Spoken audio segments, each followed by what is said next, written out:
الصلاة والسلام عليك يا رحمة للعالمين. الحمد لله الذي جعل الشمس والقمر بحسبان والنجم والشجر يسجدان والصلاة والسلام على سيد الأنبياء والمرسلين وعلى آله وأصحابه أجمعين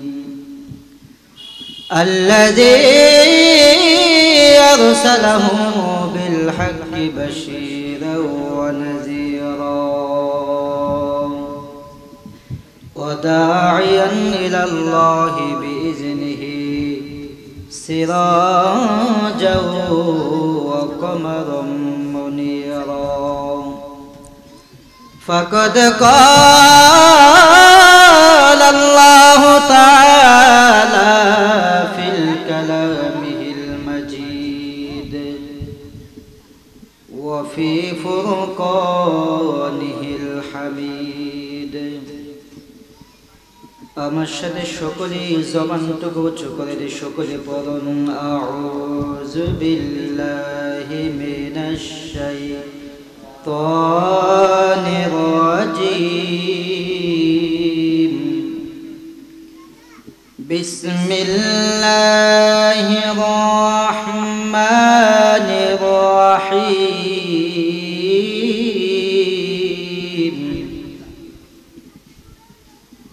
وما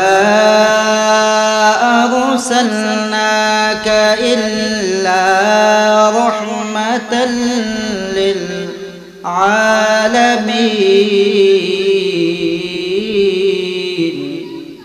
আওয়াজ করে বলা যাবে কি আল্লাহু আকবার. وفي شان حبيبه إن الله وملائكته يصلون على النبي يا أيها الذين آمنوا صلوا عليه وسلموا تسليما. شكري محبة بدن اللهم صل على سيدنا مولانا محمد وعلى آل سيدنا مولانا محمد وعلى آل سيدنا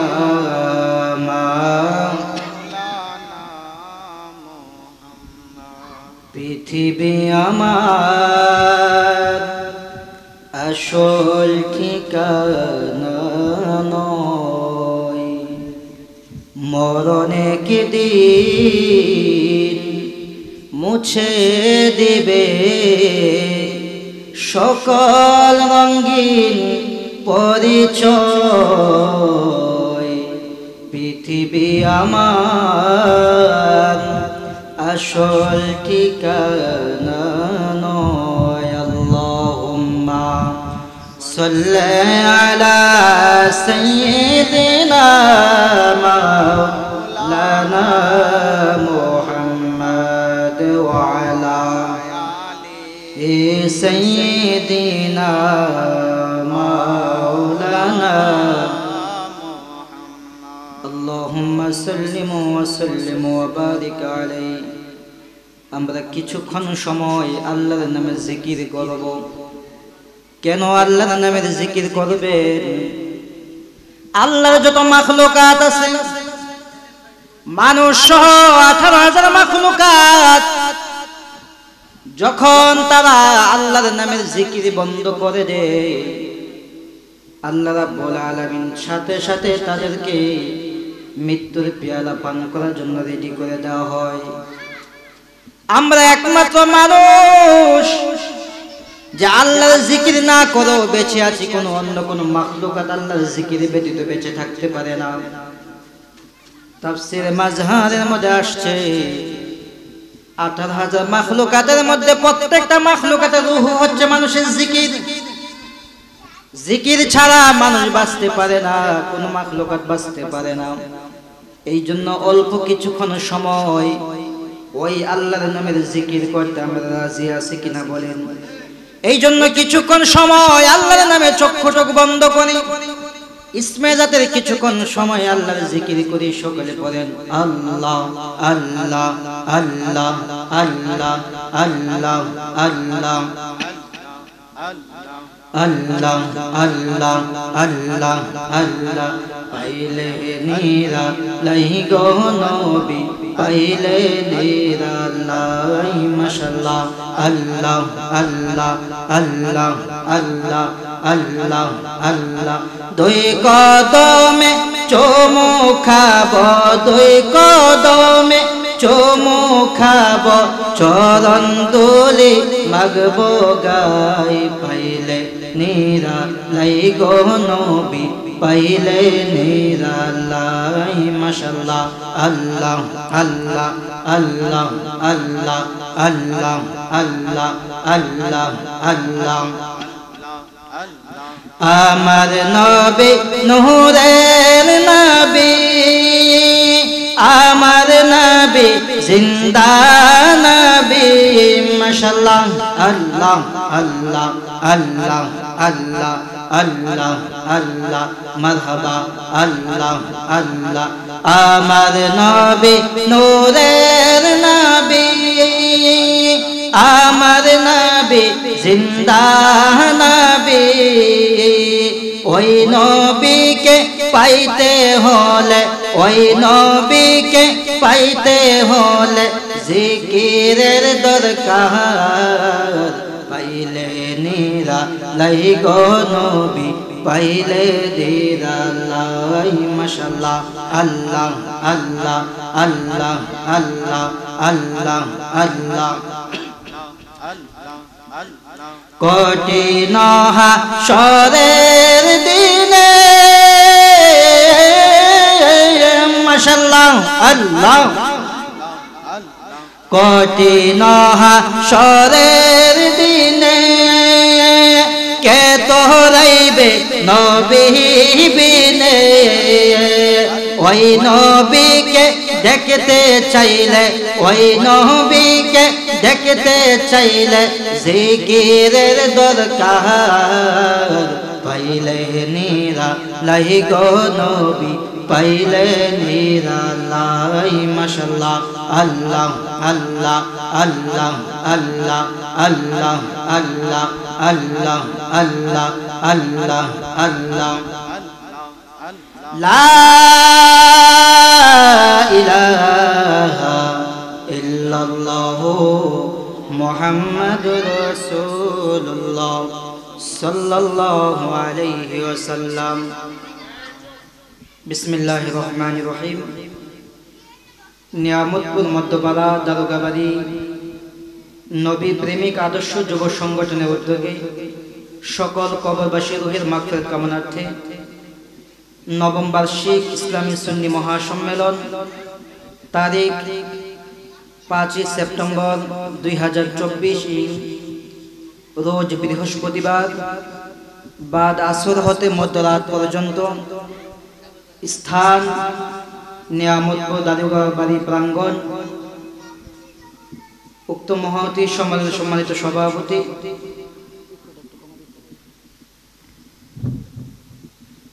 মেজর অবসরপ্রাপ্ত জনাব হেলাল ইসলাম নিয়ামতপুর দারোগাবাড়ি, প্রধান অতিথি পীরে তরিকত রাহনুমায়ে শরীয়ত আওলাদে ওয়ালি পীরজাদা মুফতি মোহাম্মদ আব্দুল্লাহ নোমান পীর সাহেব খালেদা ফাতিহিয়া দরবার শরীফ, প্রধান বক্তা বিশিষ্ট ইসলামী চিন্তাবিদ মুজাহিদ আহলে সুন্নাহ আশিক রাসূল হযরত মাওলানা মুফতি জুনায়েদ সিদ্দিকী আত-তাহিরি সাহেব কুমিল্লা চাঁদপুর, এবং আমার পূর্ব যে খুব সুন্দর আলোচনা করেছেন নিয়ামতপুর পশ্চিমপাড়া জামে মসজিদের সম্মানিত খতিব, আশিক রাসূল, মাশুক ইলাহি, সমুদ্র কণ্ঠের অধিকারী হযরত মাওলানা হাফেজ কারি ওজহুল্লাহ সুন্নি আল কাদরি সাহেব আমার পাশে বসা আছে। নিয়ামতপুর গাউসিয়া খালিকিয়া হাফিজিয়া মাদ্রাসার প্রধান শিক্ষক হযরত মাওলানা হাফেজ মিজান রাজা আল কাদরি সাহেব। আরো উপস্থিত আছেন হযরত মাওলানা হাফেজ মেহেদী হাসান মুন্না সাহেব সহ আমন্ত্রিত উলামায়ে কেরাম। আমার সামনে মুরব্বী বাবা ভাইরা, যুবক ভাই বন্ধুরা, পর্দানিশী মা বোনেরা, সকলের প্রতি আমার আন্তরিক সালাম। আসসালামু আলাইকুম ওয়া রাহমাতুল্লাহি ওয়া বারাকাতুহু। সালামের উত্তর কি আমরা সবাই দিছিনি? সালাম দেওয়া কি সুন্নত, উত্তর দেওয়া ওয়াজিব। যদি কেউ না দিয়ে থাকেন গুনাহ হবে। সালামের জবাব যদি কেউ না দেয় তার কবিরা গুনাহ হয়। একটা কবিরা গুনার জন্য কমপক্ষে ৭,০০০ বছর জাহান্নামে থাকতে হবে। আমরা কি চাই ৭,০০০ বছর জাহান্নামে থাকার জন্য?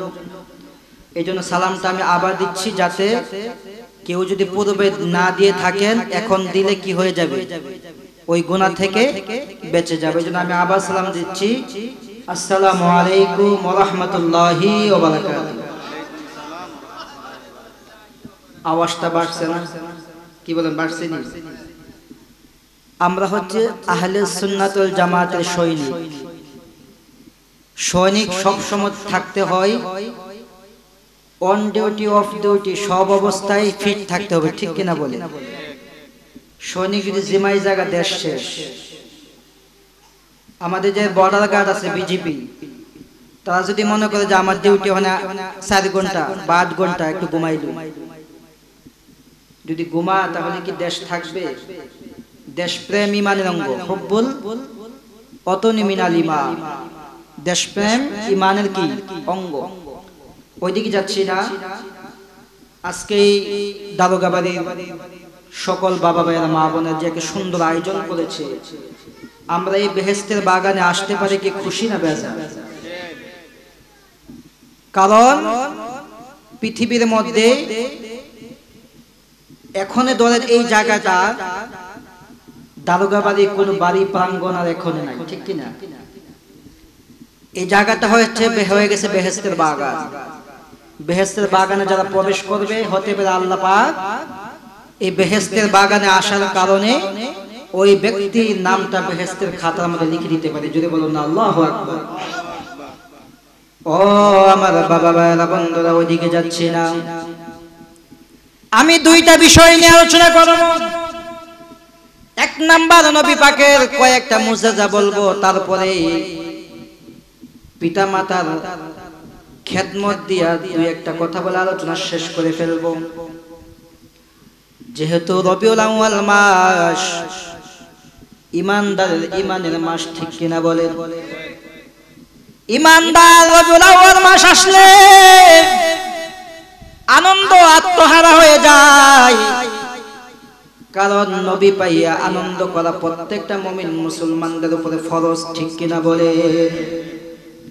এই জন্য এই নবীর কয়েকটা মুজিজা বলবো।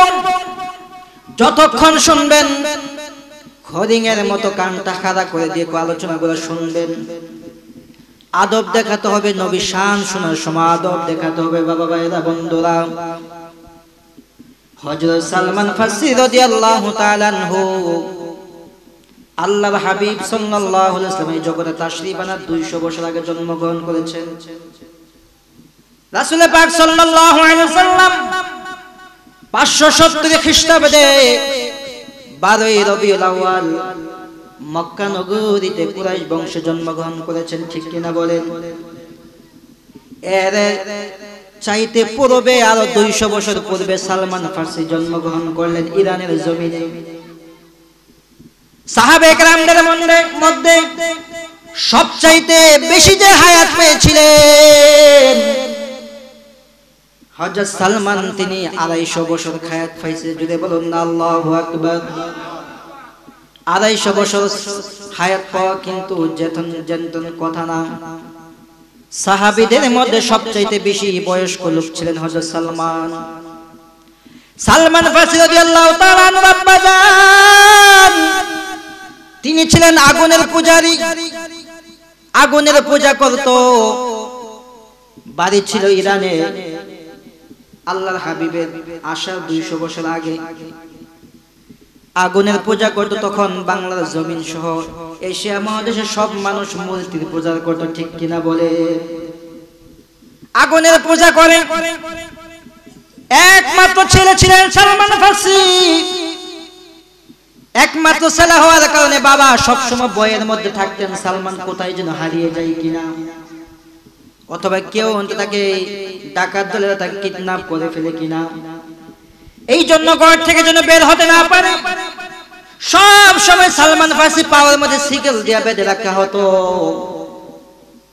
একদিন সালমান ফারসি ডাকে দিয়ে বলেন, আব্বাজান, আপনি ইরানের মধ্যে একজন ধনাঢ্য ব্যক্তি, আপনার একমাত্র সন্তান হলাম আমি। কেন গো আব্বাজান, আপনি আমাকে পাওয়ার মধ্যে শিকল দিয়ে বেঁধে রাখে? সালমান ফারসি ডাক দিয়ে আব্বাজান ডাকে দিয়ে বলে, সালমান, তুমি একমাত্র সন্তান হওয়ার কারণে এই জন্য আমার সবসময় বইয়ের মধ্যে থাকি।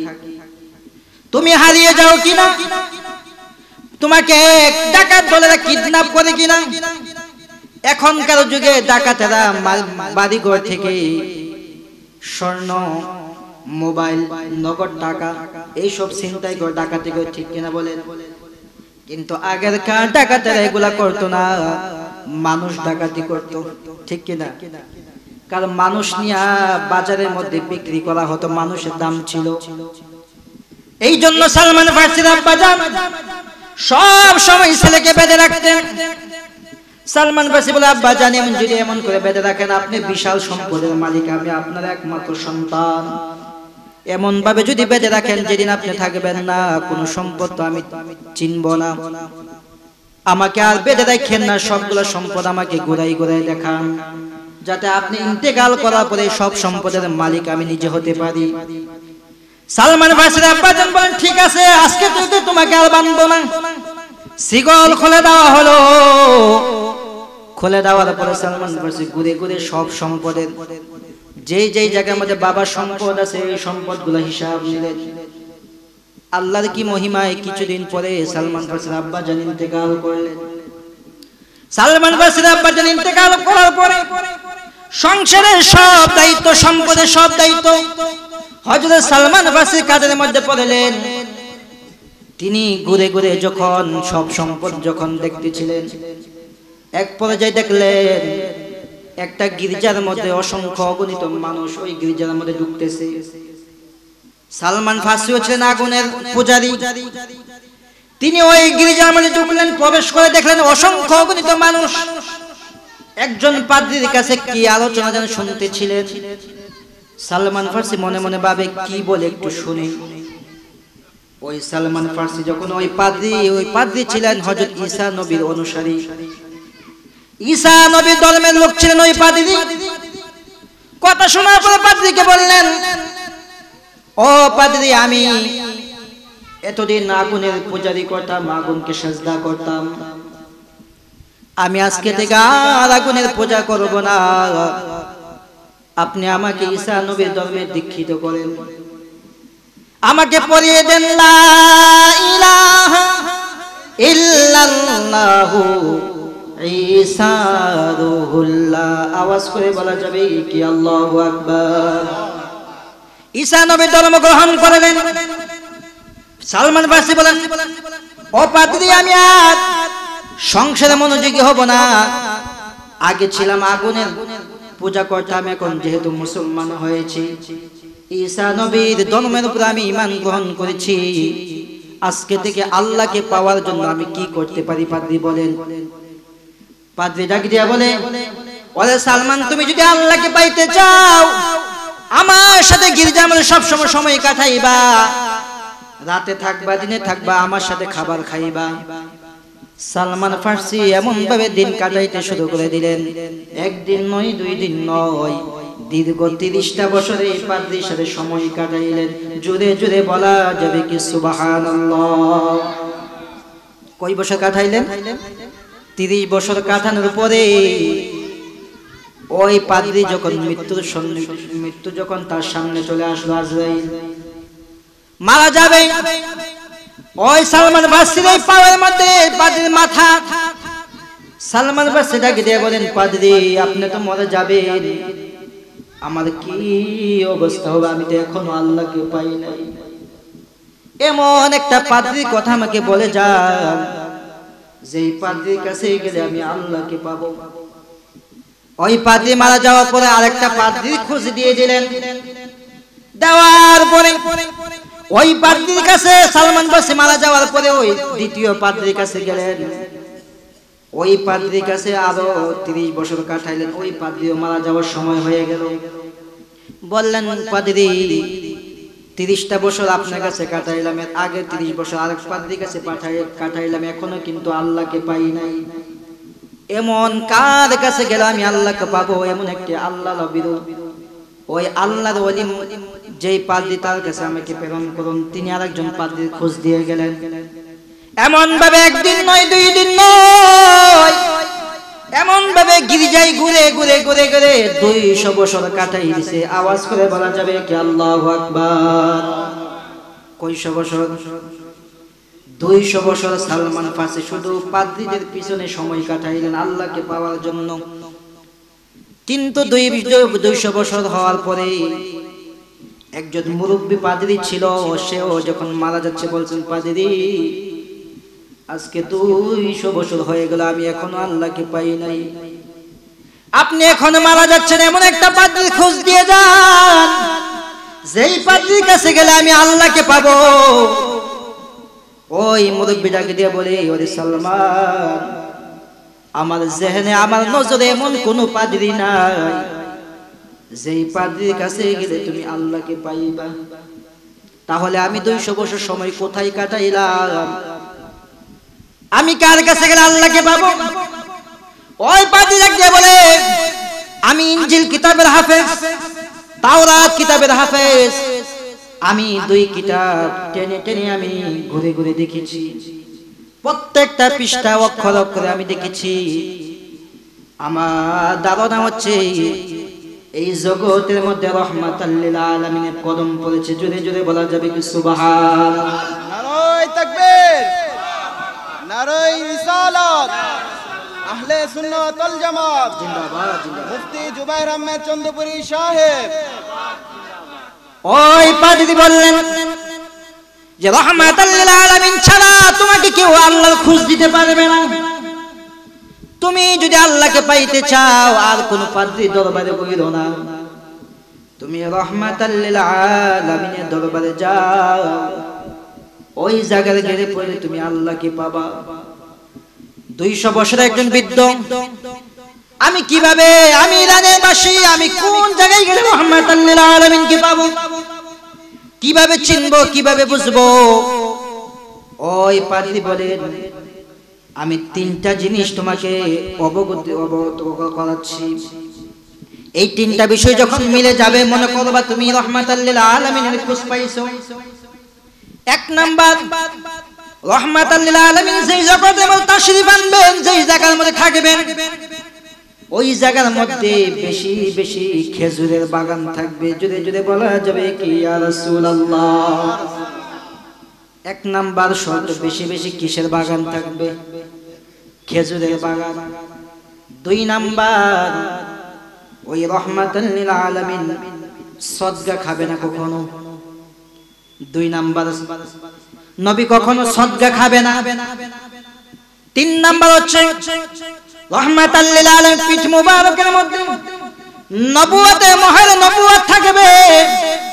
এই 3টা গুণ যার মধ্যে পাইবা, 3টা দিক যখন তোমার সাথে মিলে যাবে, ওই দিন তুমি মনে করবা রাহমাতাল লিল আলামিনের সাথে তোমার সাক্ষাৎ হয়েছে। ওই সালমান ফার্সি 200 বছরের বৃদ্ধ একজন লোক, পাগল হয়ে গেছে। সে ইরান থেকে ইরাকের দিকে হাঁটতে শুরু করে দিয়েছে।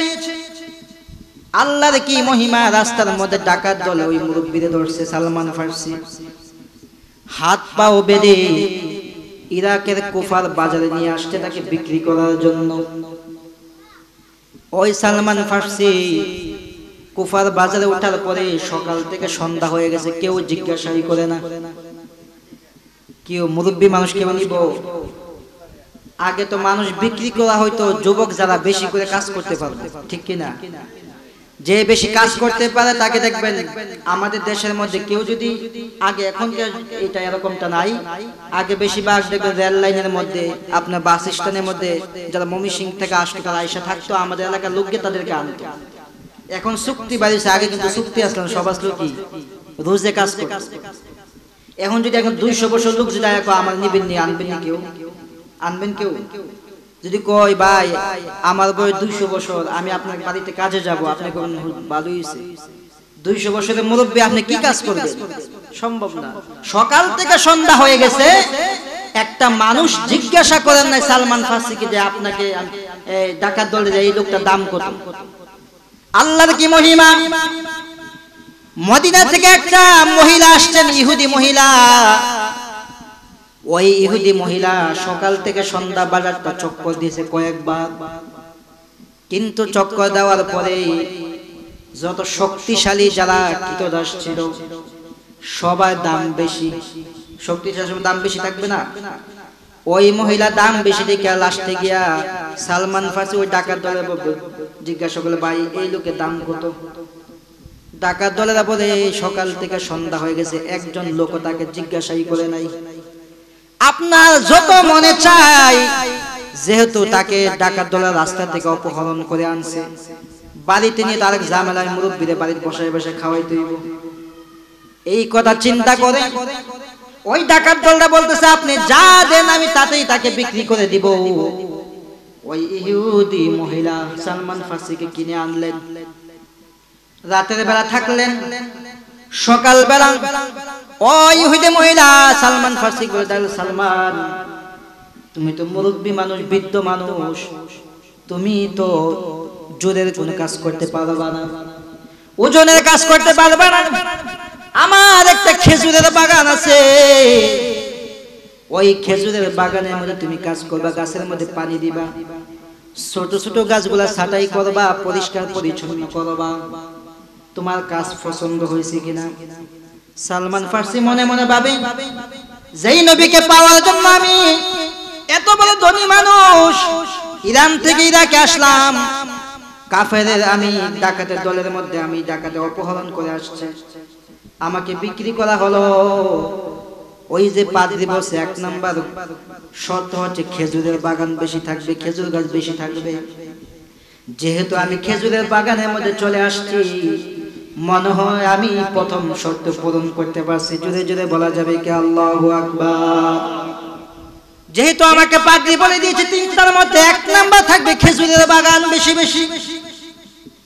এখনো সালমান ফার্সি যেই বাগানের মধ্যে কাজ করতেন, ওই বাগানের মধ্যে কাজী সাহেবরা যায়, পরে বলতেছি এমন ভাবে কাজ করতেছে, কাজ বছরের পরে বছর কাজ করতেছিলেন। একদিন হঠাৎ করে খেজুরের গাছের আগার মধ্যে তিনি পরিষ্কার করতেছিলেন, ওই খেজুরের বাগানের পাশের মধ্যে ইহুদিরা আলোচনা করতেছে যে মদিনা কি, মদিনায় মক্কা থেকে রাহমাতাল লিল আলামিন হযরত মুহাম্মদ সাল্লাল্লাহু আলাইহি ওয়াসাল্লাম, হযরত আব্দুল্লাহ রাদিয়াল্লাহু তাআলা আনহু ছেলে, তিনি নাকি মক্কা থেকে মদিনার মধ্যে হযরত আইয়ুব আনসারী বাড়ির মধ্যে উঠছে, তিনি নাকি এই জমানার নবী। এমন করে করে ইহুদিরা হাসাহাসি করতেছিলেন। আজকে আপনাদেরকে বলতে চাই, ইহুদিরা কিন্তু আমাদের এখনের দুশমন না, নবী পাকের সময়কাল থেকে ইহুদিরা আমাদের দুশমন, ঠিক কিনা বলেন? এখন ফিলিস্তিনের মুসলমান এখন পর্যন্ত প্রায় 40,000 নারী পুরুষকে এখন পর্যন্ত হত্যা করা হয়েছে, প্রায় 40,000 মানুষকে হত্যা করেছে ইহুদিরা। এই ইহুদি জাতি কখনো তারা ভালো কোন জাতি ছিল না। কেমন জাতি? হিটলার যিনি জার্মানের প্রেসিডেন্ট ছিলেন, ওই হিটলার শুধু তিনি নিজেই 70 লাখ ইহুদিকে তিনি মেরেছিলেন। জোরে জোরে বলা যাবে কি আল্লাহু আকবার?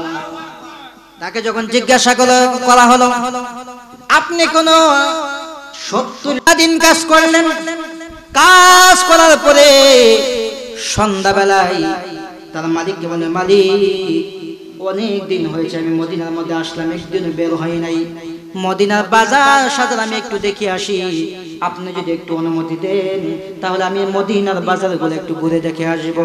ইহুদি বললে, যাও সমস্যা নাই, তুমি কাজকর্ম সব করা শেষ, বললে সব কাজ কমপ্লিট হয়ে গেছে। আল্লাহর হাবিবের দরবারে ওই সালমান ফার্সি গিয়ে দেখেন চতুর্পাশে সাহাবে একরাম বসা ছিলেন। ওই সাহাবীদের মাঝখানে রাসূল পাক চন্দ্রের মতো সূর্যের মতো এমন ভাবে নূরে নূরান্বিত হয়ে গেছে। জোরে জোরে বলেন সুবহানাল্লাহ। জন্ম আমার নবীর যুগে হলে কেমন হতো,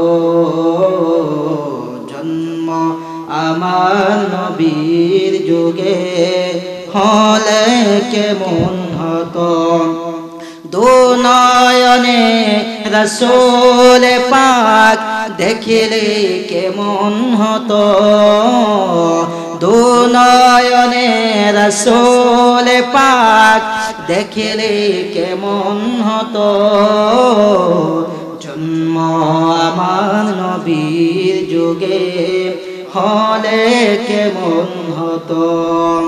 আসতো বেশে হযরতে বিলালের মধুর আযান, যে আজানে ছিল এমন প্রেম মুগ্ধ রহমান, দয়াল নবীর পিছে নামাজ পড়লে কেমন হতো। আওয়াজ করে বলা যাবে কি ইয়া রাসূলুল্লাহ। এই যখন আল্লাহর হাবিবের দরবারে গিয়ে সালমান ফার্সি গিয়ে বসলেন, সবাই যখন কথাবার্তা বলার পর সালমান ফার্সি আগেই গেলেন, যাওয়ার সময় কতগুলা খেজুর নিয়ে গেলেন। খেজুর নিয়ে যাওয়ার পরে বললেন, ইয়া রাসূলুল্লাহ আপনার জন্য আমি কতগুলা খেজুর, আমি আপনার জন্য কতগুলা খেজুর সদকা নিয়ে আসছি। কে নিয়ে আসছি? সদকা নিয়ে আসছি, এই সদকাটুকু আপনি কবুল করেন। আল্লাহর হাবিব ডাক দিয়ে বলে, সালমান আমি নবী কোনদিন সদকা আমি গ্রহণ করি না, আমি সদকা খাই না, আমি সদকা খাওয়ার মতো আমার আল্লাহ রাব্বুল আলামিন আমাকে সদকা খাওয়ার উপযোগী বানাই নাই, আমি হচ্ছে রাহমাতুল লিল আলামিন। দ্বিতীয়টা মিলে গেছে, ঠিক কিনা বলেন? 2 নাম্বার শর্ত ছিল যে নবী কখনো সদকা খাবে না, তিনি হবে হাদিয়া খাবে, সদকা খাবে না। সালমান ফার্সি ওই দিন চলে আসলেন, আসার পরে আবার পরের দিন আবার সন্ধ্যাবেলা গেলেন, যাওয়ার সময় কতগুলা খেজুর আবার নিয়ে গেলেন, নিয়ে গিয়ে বলেন, হুজুর আপনার জন্য আজকে কতগুলা খেজুর আমি হাতে নিয়ে আসলাম।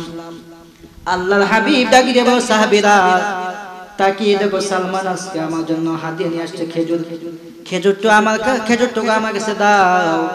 আমি খেজুর গ্রহণ করলাম কারণ আমি হাদিয়া গ্রহণ করি। ওই দিন থেকে হাদিয়া নেওয়া প্রত্যেকটা মুমিন মুসলমানদের জন্য সুন্নত করে দেওয়া হয়েছে। চিৎকার মেরে বলা যাবে কি সুবহানাল্লাহ।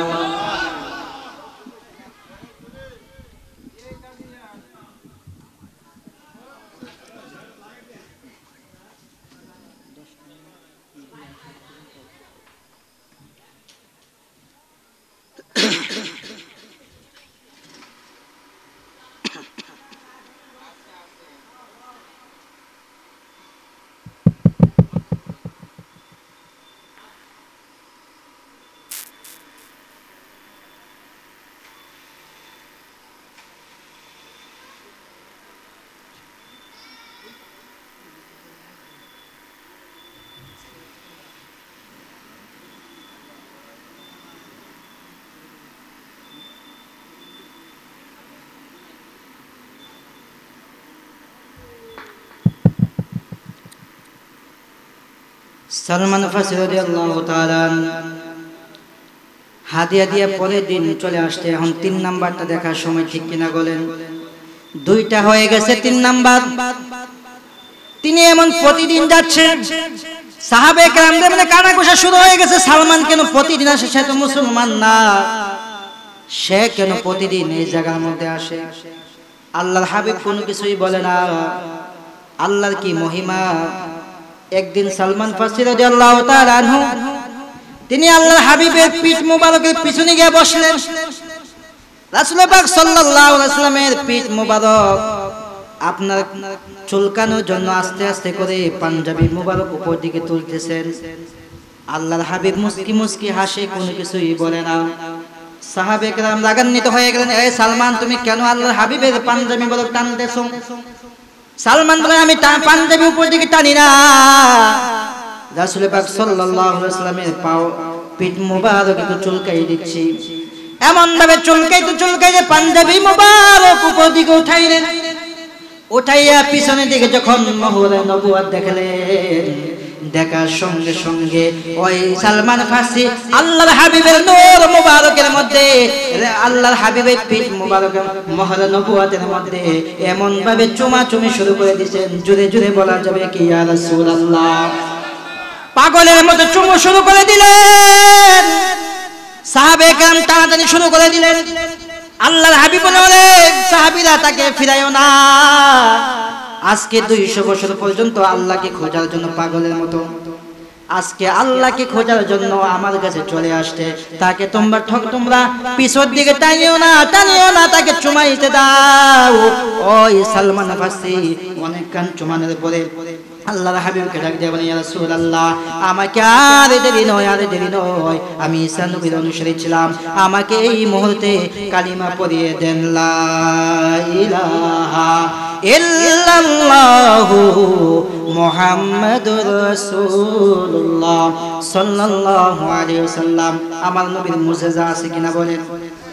আমার নবীর মতো কোনো নবী নাই, আমার নবীর মতো কোনো নবীর তুলনা নাই। আমার নবীর কি মুজিজা একটু বলে দিচ্ছি। হযরত আব্দুল্লাহ ইবনে আব্বাস রাদিয়াল্লাহু তাআলা রাসূল পাক সাল্লাল্লাহু আলাইহি ওয়াসাল্লাম ওয়াফাতের সময় হযরত আব্দুল্লাহর বয়স ছিলেন, আব্দুল্লাহ ইবনে আব্বাসের বয়স মাত্র 13 বছর। কয় বছর? মাত্র 13 বছর ছিলেন। আল্লাহর হাবিব সাল্লাল্লাহু আলাইহি ওয়াসাল্লাম যখন এই জগৎ থেকে বিদায় নিলেন, এই 13 বছরের একটি বালক যাকে বলা হয় রাইসুল মুফাসসিরিন, সাহাবে কেরামের মধ্যে সবচেয়ে বড় মুফাসসির ছিলেন, কোরআনের ইলম যার সবচেয়ে বেশি ছিলেন, তিনি হলেন হযরত আব্দুল্লাহ ইবনে আব্বাস রাদিয়াল্লাহু তাআলা।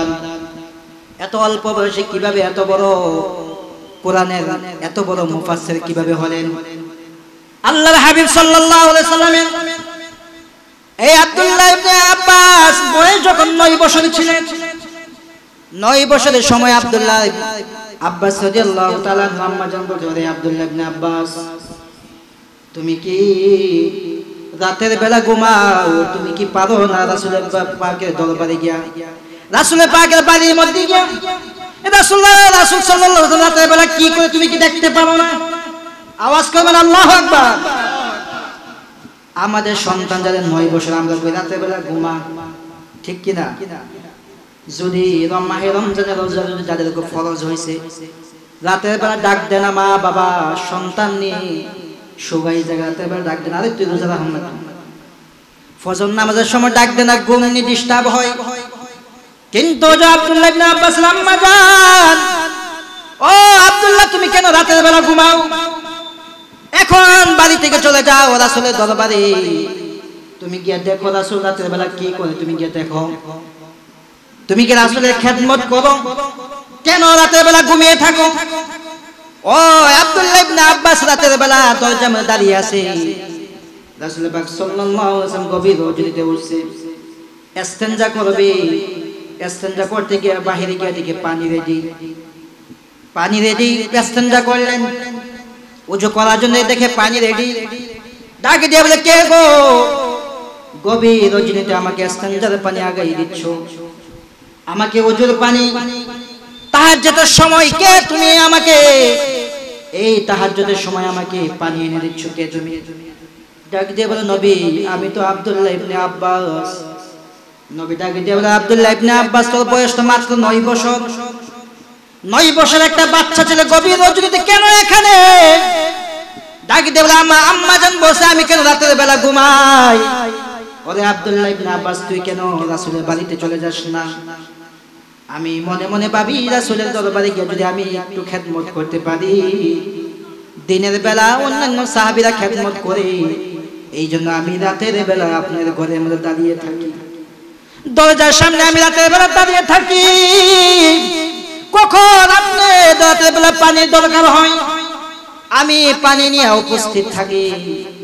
আল্লাহর হাবিব সাল্লাল্লাহু আলাইহি ওয়াসাল্লাম, আল্লাহর হাবিব ওই আব্দুল্লাহ ইবনে আব্বাসের এই খেদমত দেখে এতই আনন্দ হয়েছে, আব্দুল্লাহ ইবনে আব্বাসকে জড়াইয়ে ধরলেন, জড়াইয়ে ধরে বললেন, আব্দুল্লাহ আমি দোয়া করলাম আল্লাহুম্মা ফিকনা ফিদ্দীন, আল্লাহ রাব্বুল আলামিন তোকে এই জগতের সবচাইতে বড় মুফাসসির বানিয়ে দিবে। জুড়ে জুড়ে বলা যাবে কি আল্লাহু আকবার। মাত্র 13 বছর বয়সে সাহাবায়ে কেরাম 1,00,000 সাহাবীদের মধ্যে সবচাইতে কোরআনের ইলম সবচাইতে বেশি ছিল যে আব্দুল্লাহ ইবনে আব্বাসের। জুড়ে জুড়ে বলা যাবে কি সুবহানাল্লাহ। আল্লাহর হাবিব সাল্লাল্লাহু আলাইহি ওয়াসাল্লাম তাহাজ্জুদের নামাজে দাঁড়িয়ে গেলেন। দাঁড়িয়ে যাওয়ার পরে আব্দুল্লাহ ইবনে আব্বাস পিছনে গিয়া বাম দিকে গিয়া দাঁড়াইছে, রাসূলের পাকের সাথে নামাজ পড়বে। আল্লাহর হাবিব হযরত আব্দুল্লাহ ইবনে আব্বাস রাদিয়াল্লাহু তাআলা আনহুকে আস্তে করে ধরে ডান দিকে দিলেন। ডান দিকে দেওয়ার পরে আল্লাহর হাবিবের সমান সমান দাঁড়ায় করাইলেন। নামাজ যখন শুরু হয়ে গেল, আব্দুল্লাহ ইবনে আব্বাস আস্তে করে আপনার আদাত মানে 4 থেকে 8 আঙ্গুল পিছনে গেলেন। আল্লাহর হাবিব আস্তে করে আবার টেনে সামনের দিকে নিয়ে আসলেন। আবার আব্দুল্লাহ ইবনে আব্বাস আবার আদাত পিছনে চলে গেলেন। নামাজ শেষ হওয়ার পরে ডাক দেন, আব্বা ও আব্দুল্লাহ ইবনে আব্বাস, তোকে তো আমি আমার সাথে দাঁড় করিয়েছি, তোমাকে তো আমি বলি নাই নামাজ পড়ার জন্য। যাক, নামাজের মধ্যে দাঁড়াইছো, আমি তোমাকে আমার সমান সমান দাঁড় করাইছি। তুমি ছিল বামে, আমি তোমাকে ডানে আনলাম, আমি তোমাকে সমান সমান দাঁড় করাইলাম, তুমি কেন পিছনে চলে গেলা? আব্দুল্লাহ ইবনে আব্বাস ডাক দিলেন, ইয়া রাসূলুল্লাহ, আপনি তো হচ্ছে রাহমাতাল লিল আলামিন, গোটা জগতের আপনি হচ্ছেন রহমত। আল্লাহ রাব্বুল আলামিন, আল্লাহ হচ্ছে আদমে আরোহার মালিক, আল্লাহ হচ্ছে ওই জগতের পৃথিবীর যত জগৎ আছে, সৃষ্টি যত জগৎ আছে, ওই জগতের অধিপতি হলো আমার আল্লাহ। ওই জগতের রহমত হচ্ছে আমার নবী। আওয়াজ করে বলা যাবে কি আল্লাহু আকবার। শুধু মুসলমান না, যত প্রকারের ধর্ম আছে, হিন্দু ধর্ম, বৌদ্ধ ধর্ম, নাসারা ধর্ম, খ্রিস্টান ধর্ম, 18,000 মাখলুকাত সহ সবার জন্য আমার নবী হচ্ছে রহমত। আমার নবী রহমত ছাড়া কোন নবীর উম্মত বেঁচে থাকতে পারতো না। আমার নবীর উম্মত ছাড়া, আমার নবীর রহমত ছাড়া কোন ধর্মের লোক এই জগতের মধ্যে তা বসবাস করতে পারতো না। আল্লাহ রাব্বুল আলামিন গোটা জগতের মানুষ এবং ইনসানের জন্য, 18,000 মাখলুকাতের জন্য আমার আল্লাহ রাব্বুল আলামিন আমার নবীকে রহমত হিসেবে প্রেরণ করেছে। জুড়ে জুড়ে বলা যাবে কি আল্লাহু আকবার। নারায়ে তাকবীর, নারায়ে রিসালাত। আল্লাহ নবীর দুশমনেরা আহলে সুন্নাত ওয়াল জামাত মুফতি জুবাইর আহমেদ চন্দ্রপুরী সাহেব।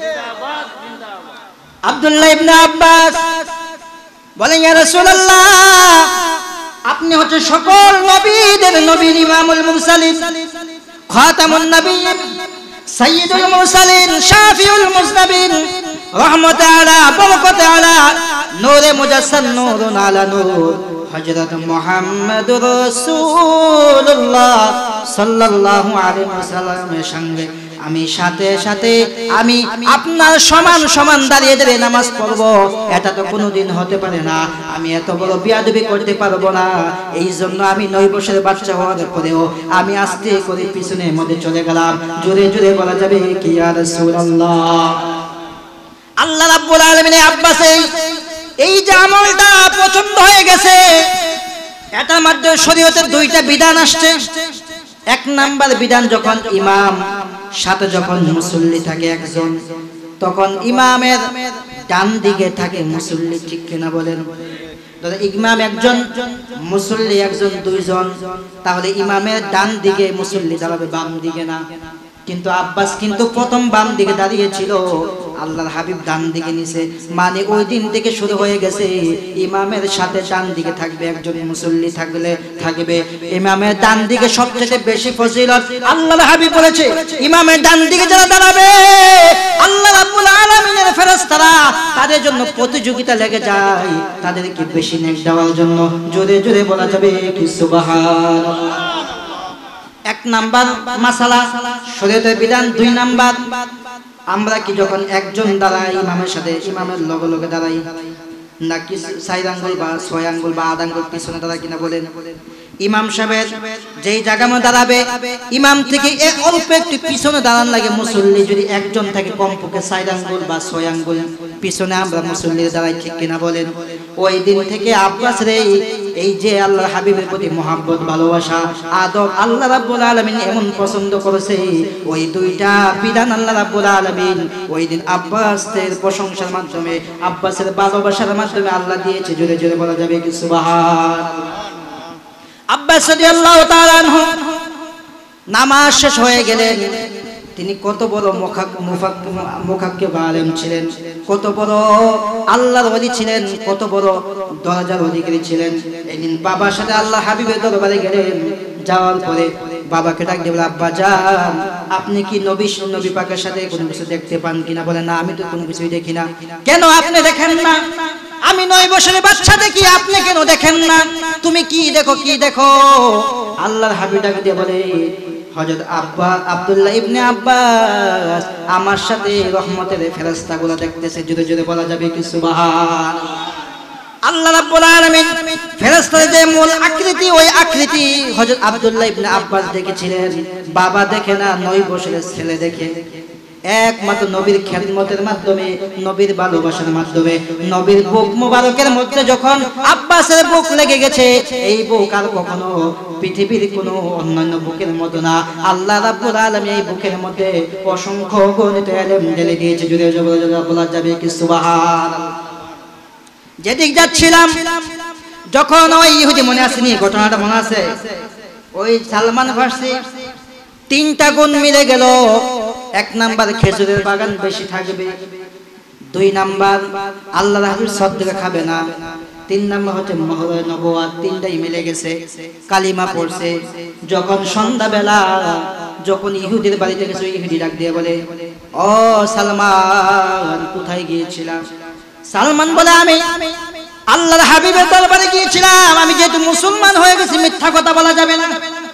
এখন মুসলমান মিথ্যা কথা বলেনি, এখন মুসলমান মিথ্যা কথা বলে না, বলে নিয়ামতফুল গনি মিথ্যা কথা বলা কি ঠিক না বেঠিক? তাহলে ওই সালমান বলেছিল আমি মুসলমান হয়ে গেছি মিথ্যা কথা বলবো না। আমি আল্লাহর হাবিবের দরবারে গিয়ে মুসলমান হয়েছি, আমি আর অন্য ধর্মের মধ্যে না, আমি ঈমান গ্রহণ করেছি। এই কথা বলার সঙ্গে সঙ্গে ইহুদি চাবুক পিটা শুরু করে দিলেন। মুরব্বী মানুষ, 200 বছরের উপরে বয়স। ওই সালমান ফার্সি যখন শরীরের মধ্যে আঘাত করে বেহুশ হয়ে গেলেন। বেহুশ হয়ে যাওয়ার পরে পরের দিন গিয়ে আল্লাহ হাবিবের দরবারে গিয়ে বলেন ইয়া রাসূলুল্লাহ, আমার মনিব যখন শুনলেন আমি ধর্ম চেঞ্জ করে যখন আপনার ধর্ম গ্রহণ করেছি, আপনার উপরে ঈমান গ্রহণ করেছি, আমার উপরে অত্যাচার শুরু হয়ে গেছে, আমি এখন কি করব?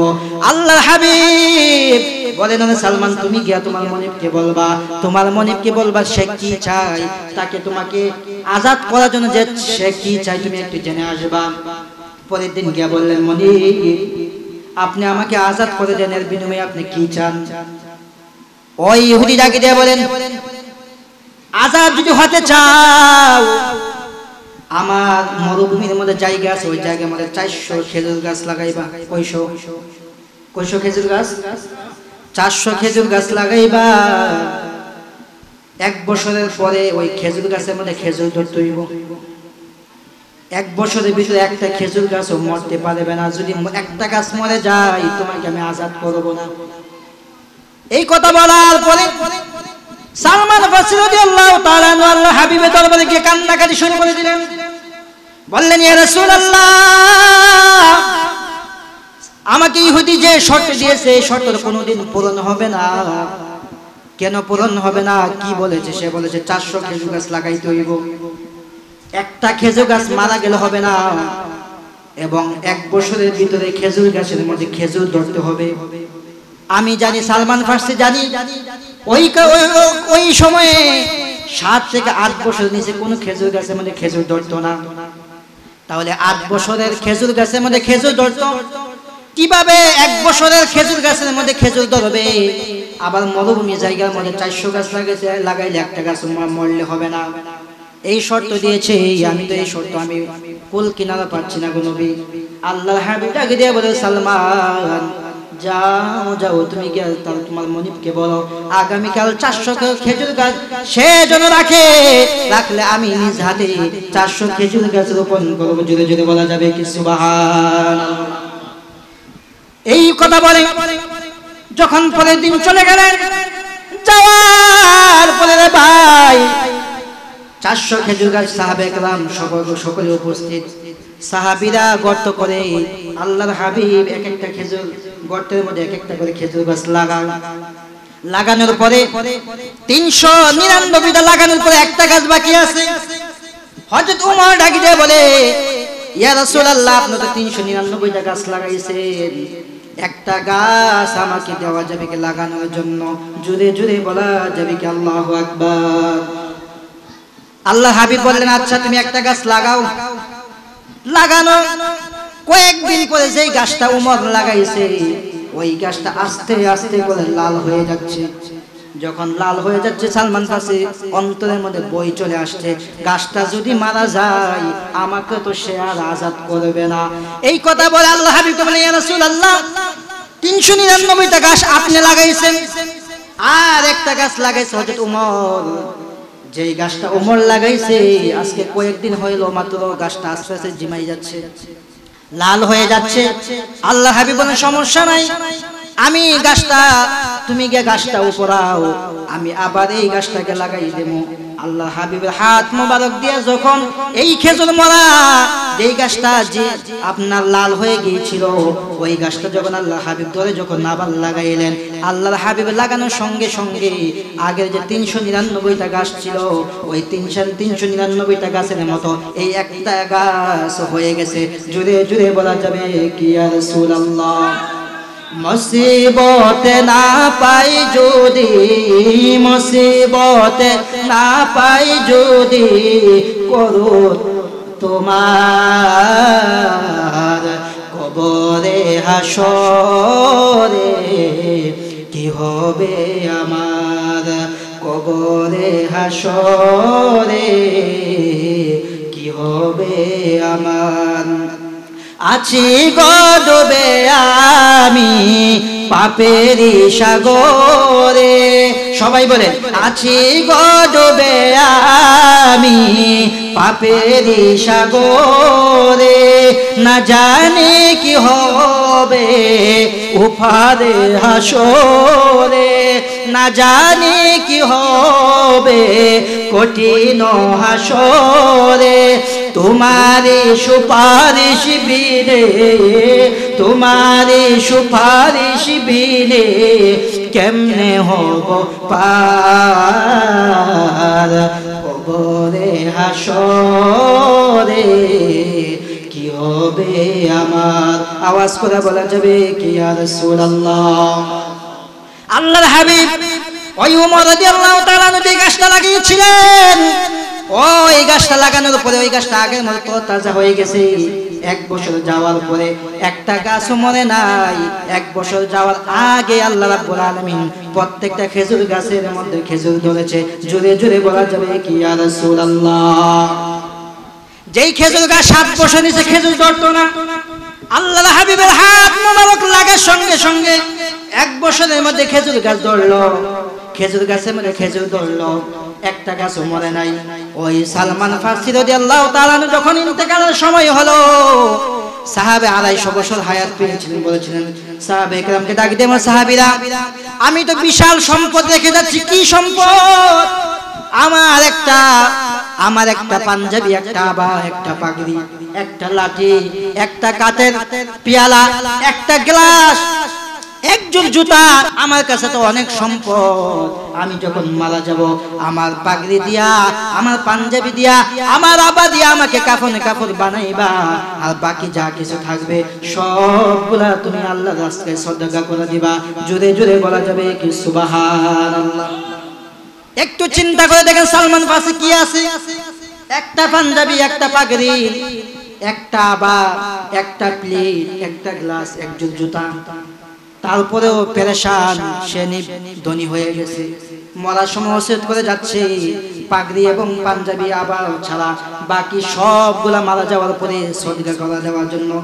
আর আজকে বাংলাদেশের মধ্যে হাজার হাজার কোটি টাকার মালিক, ঠিক কিনা বলেন? একজন পুলিশের আইজি, একজন আপনার দারোগা অথবা একটা সচিব, একটা এমপি, মন্ত্রী হাজার হাজার কোটি টাকার মালিক হয়ে গেছে। আপনি আমার সম্পদ নিয়ে তারা হাজার হাজার কোটি টাকার মালিক, ঠিক কিনা বলেন? একটু চিন্তা নাই যে পরের টাকা হাঁটছি, জনগণের টাকা হাঁটছি, হাসরের ময়দানে কি জবাব দিব?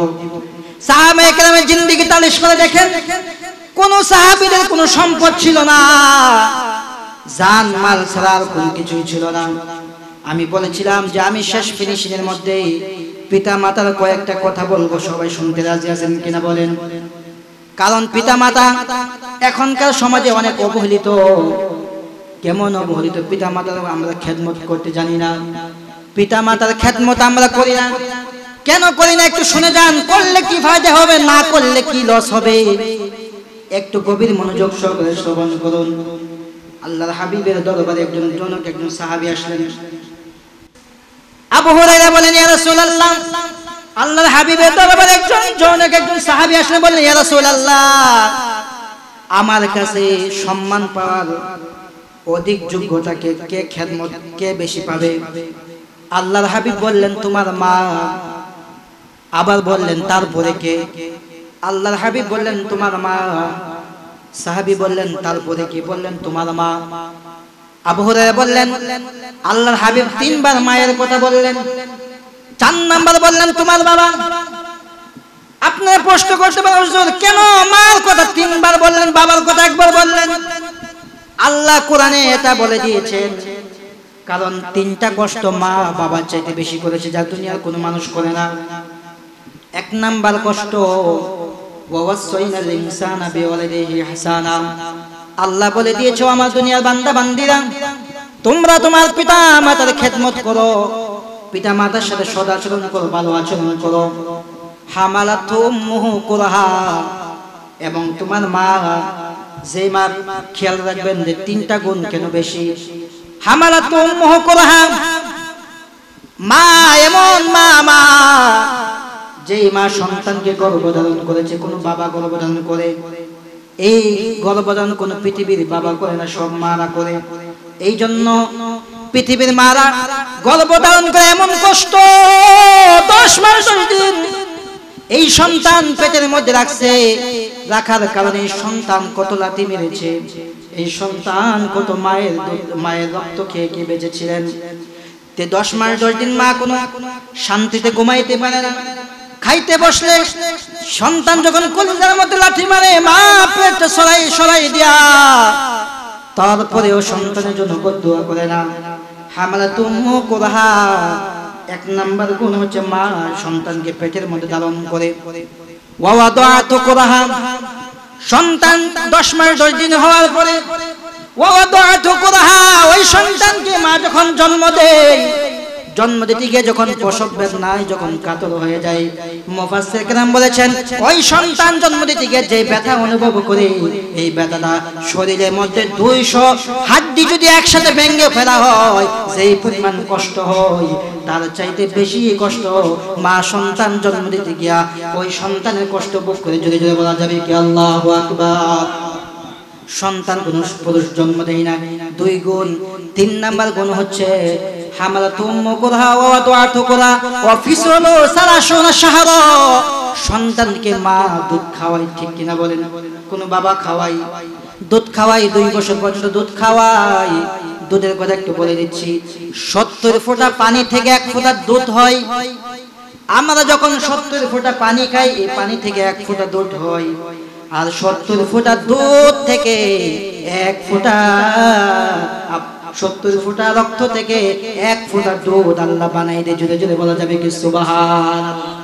একটু চিন্তা করে দেখেন কত দুধ মালাই করে আপনি আল্লাহ রাব্বুল আলামিন মায়ের কত রক্তকে মালাই করে আপনার জন্য দুধ বানাইছে। 2 বছর পর্যন্ত দুধ খাইছে। দুধ খাওয়ার কারণে মা আপনি দেখবেন জীর্ণ শীর্ণ হয়ে গেছে, মা অসুস্থ হয়ে গেছে, মা দুর্বল হয়ে গেছে। এই জন্য আল্লাহ রাব্বুল আলামিন এই 3টা গুণের জন্য বাবা থেকে মার গুণ 3 গুণ বৃদ্ধি করে দিয়েছে। আওয়াজ করে বলা যাবে কি সুবহানাল্লাহ। শুধু তাই না, আল্লাহ হাবিব বলছেন আল জান্নাতু তাহতা আকদামিল উম্মাহাত। তোমার মায়ের সন্তান, মায়ের পায়ের নিচে সন্তানের বেহেশত। এই জন্য আমার বাবা ভাইরা যার মা বাবা আছে, আল্লাহ রাব্বুল আলামিন অন্য আয়াতে বলেছে ওয়াকাদা রাব্বুকা আল্লা তা'বুদু ইল্লা ইয়্যাহু। ও আমার দুনিয়ার মানুষরা, আল্লাহ রাব্বুল আলামিনের ইবাদত করো, আল্লাহ ছাড়া ভিন্ন কারো ইবাদত করো না। ওয়া বিল ওয়ালিদাইনি ইহসানা, এবং পিতা মাতার খেদমত করো। ইম্মা ইয়াবলুগান্না ইনদাকাল কিবারা আহাদুহুমা, তোমাদের মধ্যে যখন বাবা অথবা মা যখন বার্ধক্য উপনীত হয়ে যায়, পিতা মাতার একজন যদি থাকে, পিতা মাতার খেদমত করো।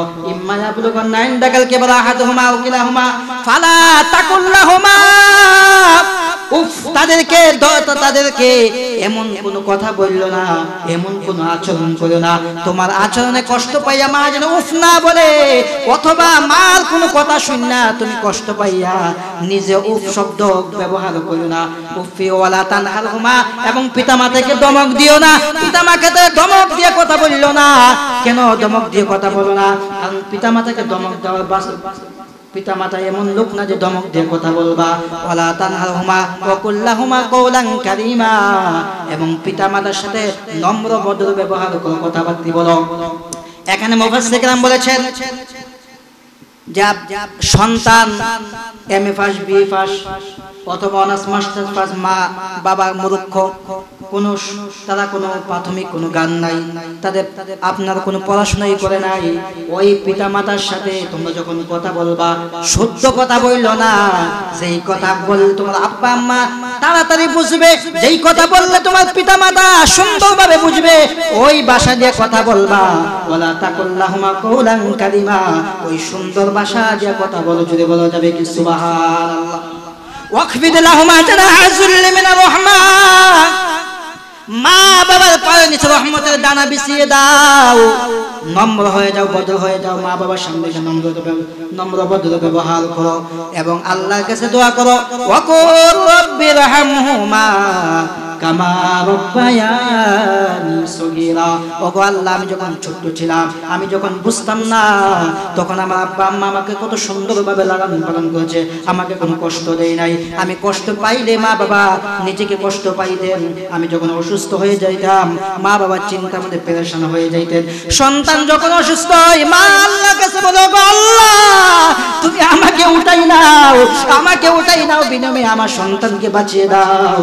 এই জন্য পিতা মাতার জন্য প্রত্যেক নামাজের পরে পরে এই দোয়াটা করবেন, রব্বিরহামহুমা কামা রাব্বায়ানি সগীরা। আল্লাহর কাছে বলবো, আল্লাহ ছোট্টবেলা যেমন ভাবে আমার আব্বা আম্মা আমাকে লালন পালন করেছে, এখন আমার আব্বা আম্মা কবরের মধ্যে চলে গেছে, ওই আব্বা আম্মার লালন পালন তুমি মাওলা হয়ে যাও। জোরে জোরে বলা যাবে কি সুবহানাল্লাহ। হযরত জুলফিকার আলী তিনি তার কিতাবের মধ্যে লিখে গেছেন, একজন বাবা আমার একমাত্র সন্তান ছেলে অনেক কষ্ট করে ঋণ করে ছেলেকে বিদেশে পাঠিয়েছে। বিদেশে পাঠানোর উপরে ওই ছেলে বিদেশে গিয়া মা বাবাকে বলে গেছে। একজন বিদেশি নারীকে বিবাহ করেছে।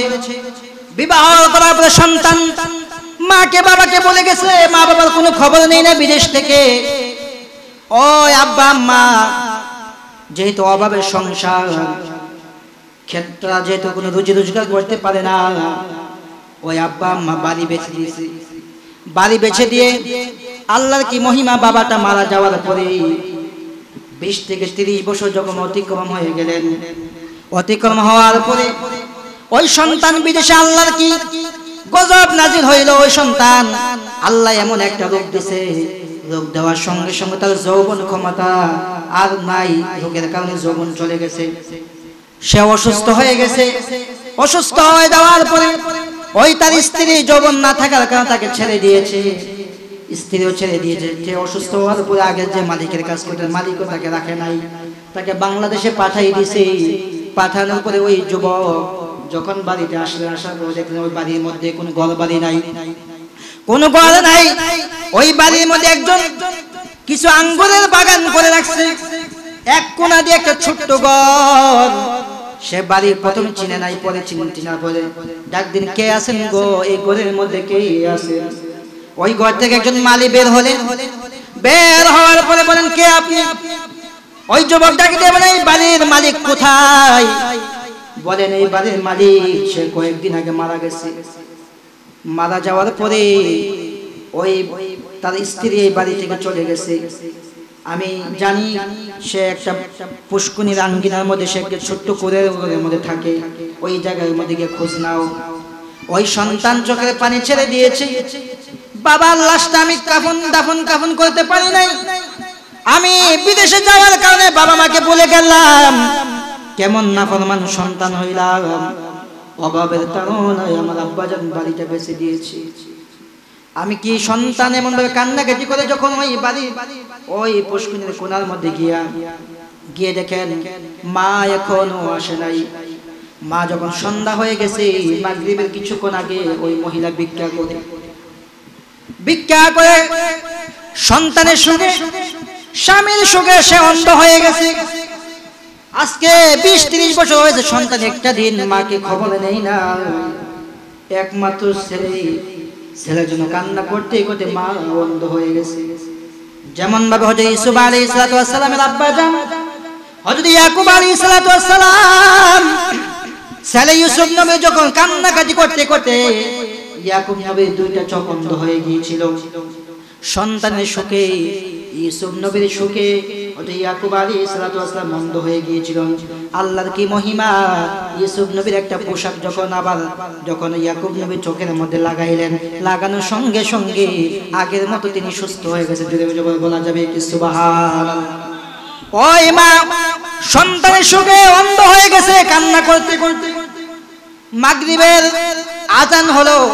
আজানের পরে মাগরিবের নামাজে মধ্যে দাঁড়িয়ে গেছেন মা।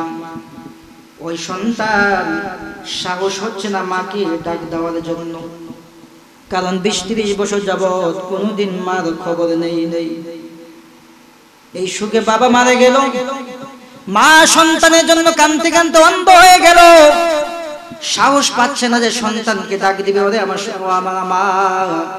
এই সন্তান সাহস পাচ্ছে না মাকে ডাক দিবে। ঘরের আঙ্গিনার মধ্যে মায়ের অবস্থা দেখে আর পর্যবেক্ষণ করে আর কাঁদতেছে। ওই জনম দক্ষিণ মা মাগরিবে নামাজ পড়লেন, এশার নামাজ পড়লেন, গভীর রজনীতে নামাজের মুসল্লার মধ্যে দাঁড়াই গেলেন। দাঁড়াই যে ডাক দিয়ে বলো, আল্লাহ তুমি আমাকে জনমের মতো আমাকে অবাগা বানাইছো, আমার স্বামীও নাই। যে সন্তান দিয়েছিলা আজকে 30 বছর হয়েছে, সন্তান কোনোদিন খবর নেই। আমি জীবনে যতই আমল করেছি, তোমার কাছে একটা দরখাস্ত, আমার সন্তানকে আমার কাছে ফিরাই দাও। আল্লাহ তুমি ভাবতে পারো, এই জন্য আমি মনে বার্ধক্য হয়ে গেছি, চোখে দেখি না, এই জন্য আমার সন্তানের কামাই খাওয়ার জন্য তোমার কাছে চাচ্ছি না। আমি আমার সন্তানকে ভিক্ষা করে করে খাওয়াইব।